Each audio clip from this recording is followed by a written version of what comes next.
Hi guys, and welcome back to Sacrificially Speaking. We're so glad you're joining us yet again. Today, we're going to get into a fun, on topic. It's very on trend topic. So I'm first going to inform you of some things. I don't know if you've seen it because I had to inform Dad of it last night. Yeah. So I don't know if you've seen. There's a whole TikTok craze going on right now because a woman on TikTok called several churches and she made videos like saying, "I'm calling your church," where she had a fake baby crying in the background, and then she asked the churches for baby formula.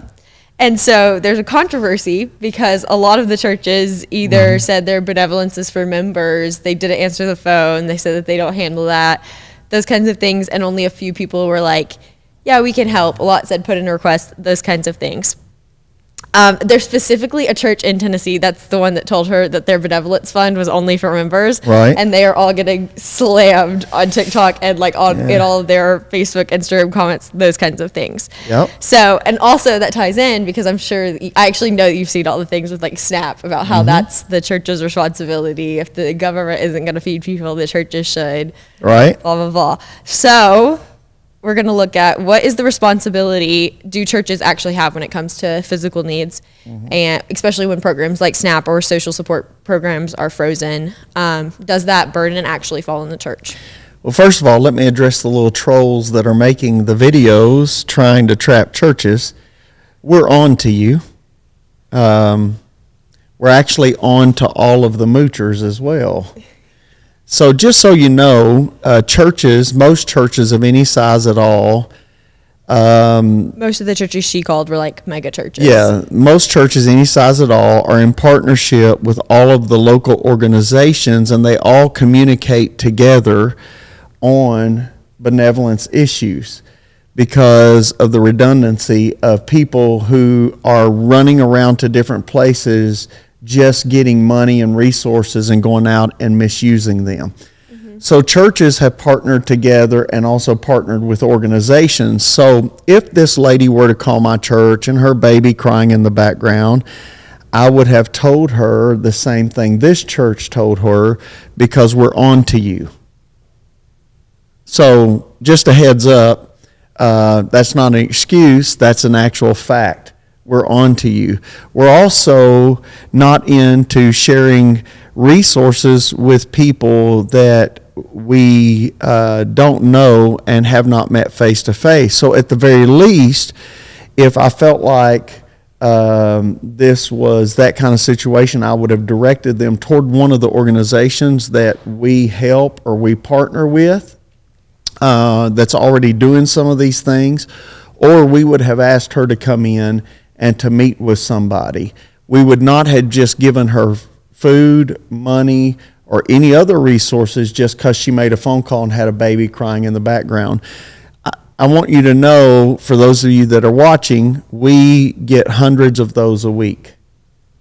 Hundreds a week. And 99% of them are not even people in real need.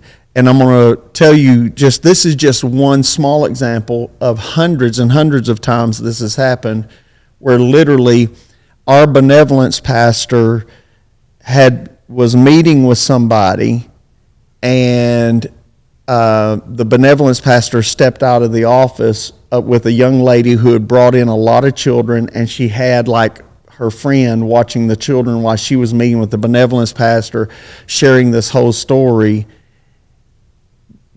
He walked out to go take care of the stuff we need to take care of to get that the need met, and my wife walked around the corner and they didn't know who she was, and she overheard this lady say, "See, I told you the story would work." And then numerous times people have come to us wanting to get resources, and we've known there have been like, really, you can look and tell when people are addicts and in real bad shape, and we will try to point them toward directions, but they want cash, and we will not just give out cash to people like that because of the misuse of it. And literally, we've had people, and I think you've even seen this, where they've cussed us out in the foyer cussing and raging mad. So they come in one way, acting like they're Christian. Oh, I go to church. I love God. I'm just on hard times. But then they cuss us out if we say, no, we're not going to give you cash, but we'll take you down here and buy food or something like that. So basically, we're on to you. We live in this world. Yes, but also our church, is what I was trying to say, is in a area where we have a lot of homeless people and a lot of people that come in and asking for those kinds of things. Yeah, and we help a lot more than people know. And I've also seen the one guy we paid for a hotel. I was with Dad because my dad does a lot of this stuff for our church, and we were leaving after Wednesday, and he literally went and got him a hotel, and he was like in a bus ticket because he wanted to go someplace else. And the very next day, he's sitting on the same corner, begging with cigars. Yeah, with smoking cigars, or they go and they'll buy liquor or something like that. And so, as the church, we're commanded to help the widows, the orphans, and those who are widows indeed. Not everybody who's a widow is a widow indeed. The first responsibility of a widow's care is her family, but specifically orphans, and then benevolence to as many people as we can. But I will tell you right now that the bigger issue at hand is, why do we have over 40 million people on food stamps? That's the bigger issue at hand. And then what about the scriptures that say if a person doesn't work, they're not supposed to eat? There is some responsibility. Now, that is not to say if somebody falls on hard times, and there's times that people do fall on hard times, that they should not ask for help and that there shouldn't be resources. Let me deal with another elephant in the room. This is a big, hairy, pink elephant in the room. Everybody wants the church to give them money, but nobody wants to give the church money. And then all of you guys get on TikTok and you talk about how the church abuses their money and never gives anybody any money, and so then people don't give money to the church, and then you complain that we don't give you money, but we don't have any money to give you, but it's because you started it all. Yeah, and a lot of people are like, well, they get tithes and they don't pay taxes. That's the big thing, is tax the church. If they're not giving to the poor, then tax the church. And I'm like, you don't really understand how this church thing works. No, you really don't understand how the whole church thing works. And, I'm all for taxing the church as long as we tax every human being a flat tax across the board, no matter what level of income they are.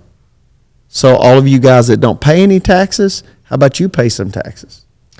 Another Hey, welcome to the show. Argument to this is that a lot of the churches, especially like the ones that she was calling, like I said, a lot bigger churches, so they do a lot of things. They do a lot of things. We happened to be doing with large productions and things that do cost a lot of money, and that's like a big argument. But all these people don't go to church, so I don't really know that it should even be considered. But kind of, how do we justify where we're spending money? Because obviously we do spend a lot of money on production and stuff. We have a very good production team. We are doing huge like plays, those kinds of things. So they say that we should be using all of that money to help people, and none of it should go towards any of the stuff that we do in church. So where's the kind of... Yeah, I mean, it's just they don't understand how the whole thing works. We're not doing productions to put on a show. We're doing productions to try to reach people. Yeah. And so now there might be some that do shows, but that's not why we do it. We do it to reach people. But in doing that, we've also partnered to give out toys to thousands of kids, many of which, to be honest, will come and get toys for their kids, and they can go afford to buy toys. They just don't want to go spend their money. They'd rather go spend their money on something else. Cigarettes. And you know what's really crazy? What's really crazy to me is Pam and I have been extremely poor. We've had nothing before.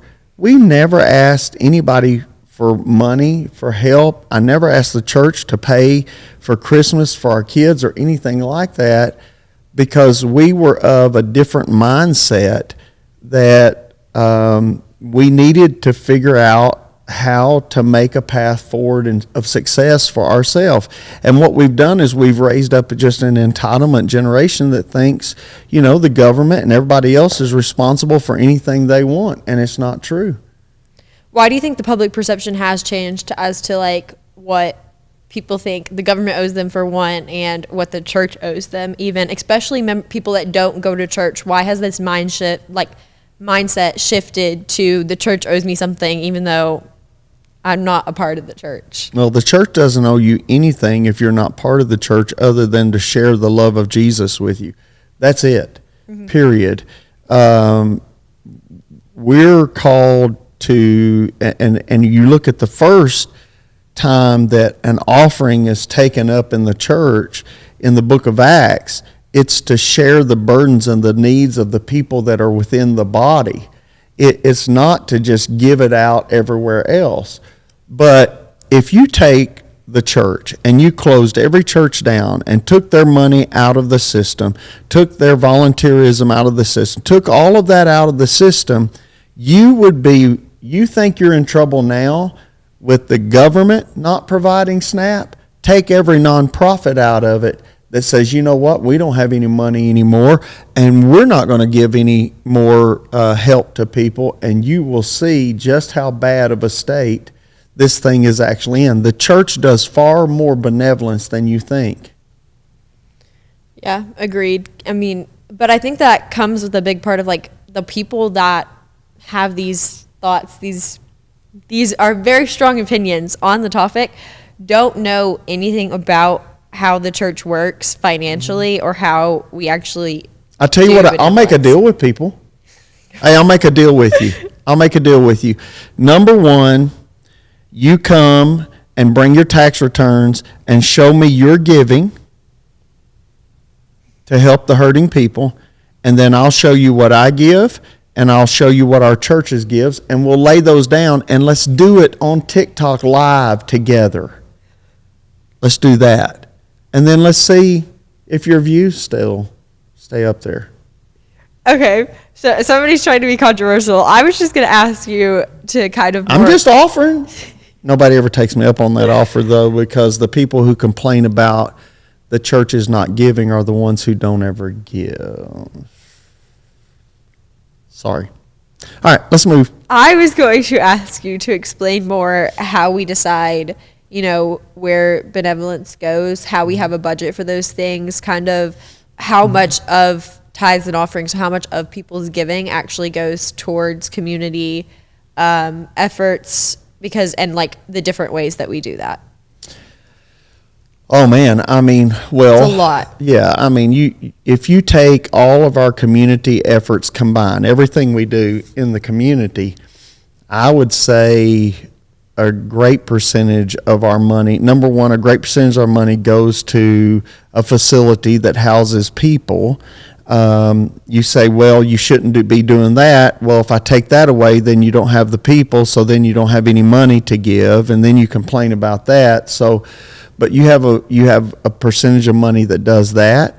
You have a percentage of money that has to pay for people to help pull off ministry to folks. So you've got counselors and leaders and pastors, and these people are not just sitting somewhere in an office. They're out there amongst people, helping them in their daily life. I mean, it would be like, a full-time counselor. You're going to a counselor all the time, and these people are available all the time for that, and making sure ministry needs are met, visiting the sick, going to hospitals. And then our church, on top of all of that, does all of the other stuff. Like, for example, we just gave almost $30,000 to one missions project to rescue children just in one part of the world out of sex trafficking and organ harvesting.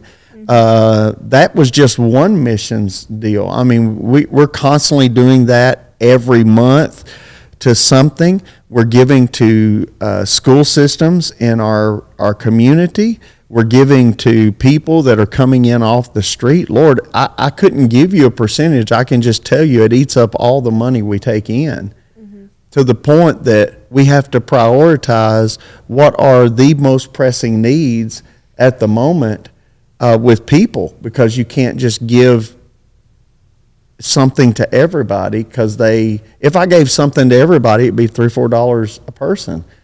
I have to press. So like we had a widow recently, her heating unit went out.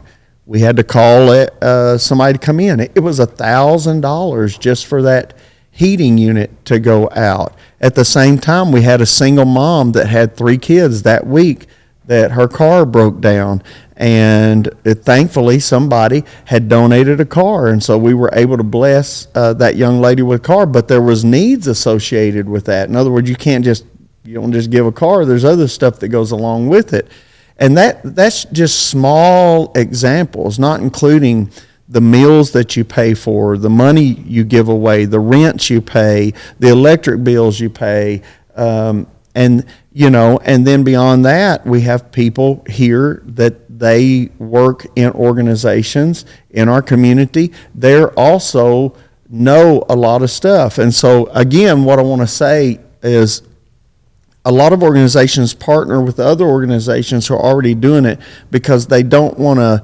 double up all the time. And so what you have happening is you just have this, and this happens here, we'll help somebody, and you know this, we'll help somebody, and then all of a sudden it's a revolving door of all these people coming saying, my friend got help, my friend got help. Well, what it is, they go out and start talking, and now everybody wants help. And then you ask them, where are you working? Well, I don't work. When was the last time you worked? Well, it's been like a year or so ago. Why can't you work? Well, I just can't find a job. And everybody in town is hiring. You know what I mean? And you just go down that list. And then you pick up a phone and we call one of our partnership organizations and say, hey, do you know this person? Oh, yeah, we've helped them numerous times.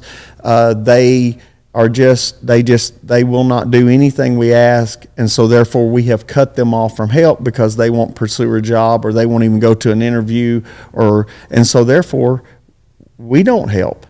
Yep. We're not going to enable you just because you feel entitled. Yeah. And we actually work with a organization that all they do is homeless outreach in our specific community. It's local to. We actually work with 2 or 3 of them. Yeah. The one is like housing, the other one's more outreach stuff. But so we know as well as drug addiction and recovery and getting people into addiction recovery homes and buying them the clothes they need and paying the fees to get in, all the stuff that's required with that. People don't even think about that. They just think, hey, you can just walk in there, but that's not the case. Yeah. A criticism that I have heard, and you were talking about this, is a lot of churches obviously send a lot of money to foreign missions. Right. And there is a big criticism right now because so many Americans are struggling, whatever you want to put that category in, that American churches should only be supporting American missions at this case. So the poor in America, in comparison to the poor, and I'm putting that in quotation marks, of the rest of the world, is rich in comparison. The poor in America get help. For example, in certain parts of Europe, like in Moldova, if you're an elderly person, there is no assistance. There's no medical care. You live in basically a stick hut with no heat at all. Just a little bitty hole in the ground with fire, and that's what you cook on. And imagine being 80 years old, 90 years old, no family, and that's what you live in, and there's 3 and 4 foot of snow on the ground. And then you don't know where your food is even going to come from because there's no food assistance. The great majority of the world, that's the way it is. Americans are so spoiled in that they think if they can't live in a nice apartment, have a nice car, and wear nice clothes and all of that stuff. And it gets really frustrating to me. They'll come in saying, hey, I need help, and they got a $150 pair of Air Jordans on. And you're like, where'd you get those? And those kinds of things frustrate me. You'll buy all your stuff, your clothes and stuff on TikTok, but you won't go get your kids a Christmas present, and you want the church to do that. I think we have a lot bigger problem with money mismanagement and entitlement than we do actual need. Well, and the proof of that is look at how many multiplied millions of Americans who are in horrible debt, credit card debt.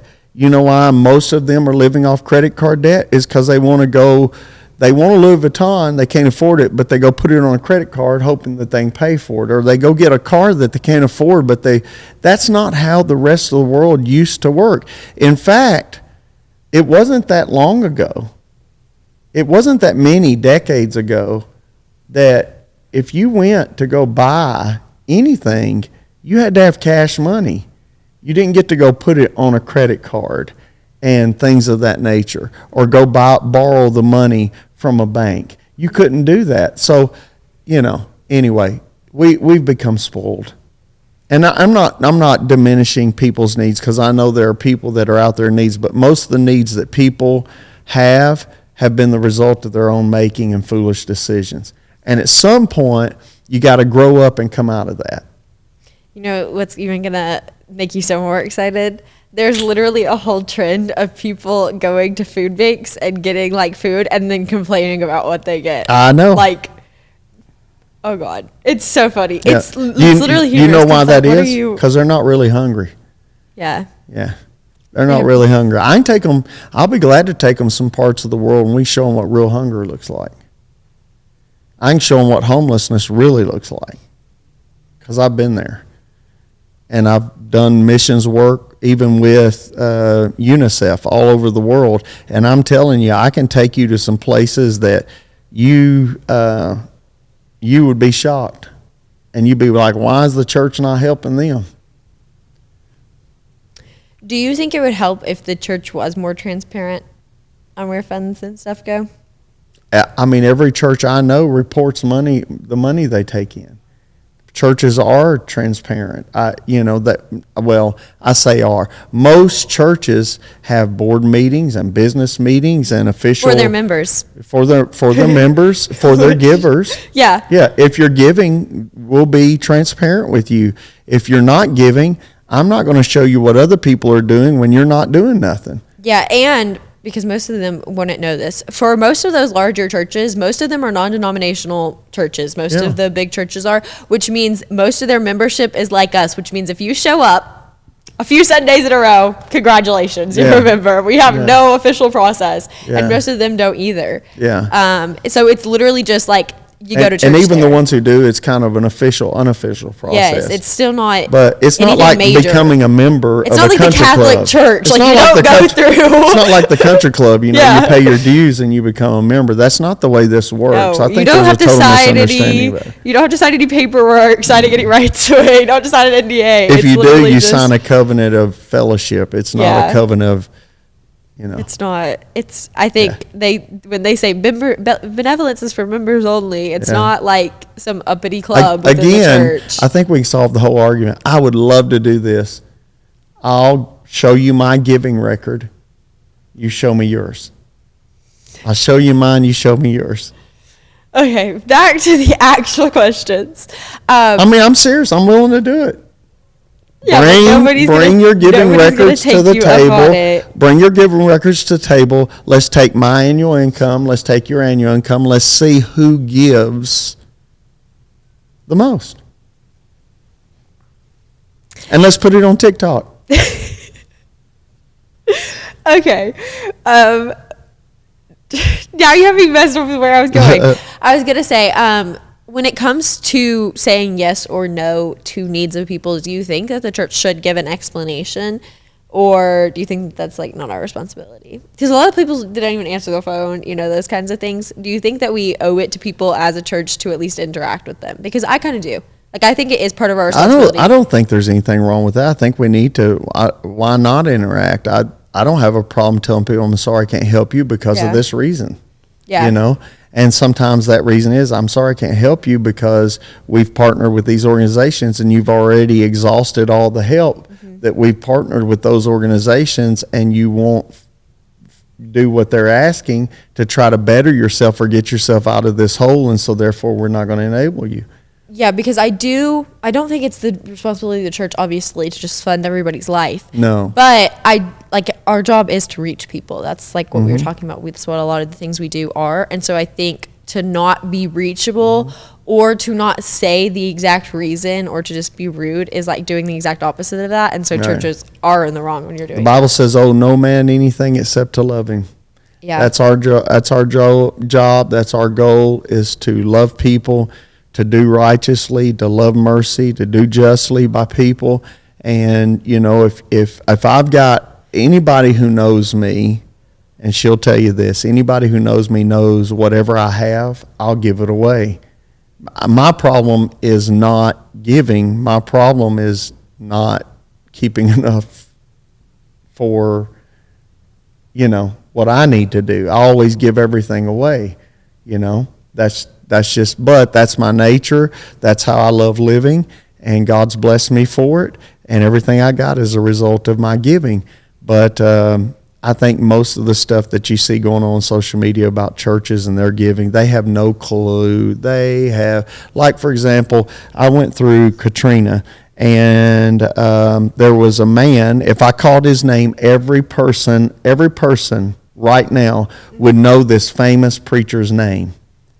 And this famous preacher has a jet. Oh, y'all love those. I'm narrowing it down. Famous preacher has a jet. This famous preacher calls me, has his secretary call me. I don't know this man. Never met this man. At this time, I didn't.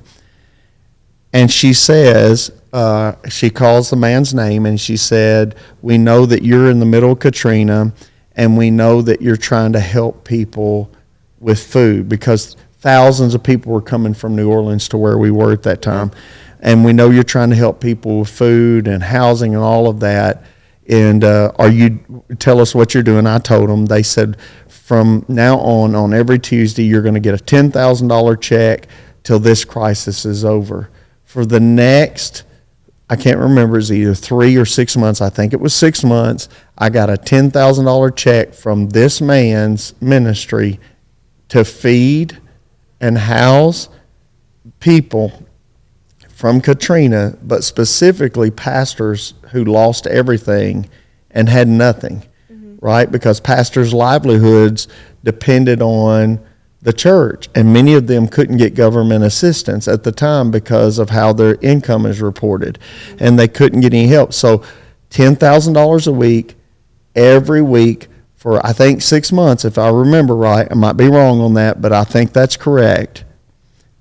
About a year later, I'm at the governor's mansion, and we're having a meeting, and there's several very prominent pastors in Louisiana of large denominational churches. We're sitting at the table, and they're talking about this man and his plane and television ministry and all this stuff, and they're ridiculing him. Well, what they didn't know is many of those pastors sitting at that table that I sent a check to every week came from this man's giving. So I just stopped them and I said, hey guys, how many of you at this table received a check from my ministry on a weekly or bi-weekly basis because, or all during Katrina for about 4 or 5 months?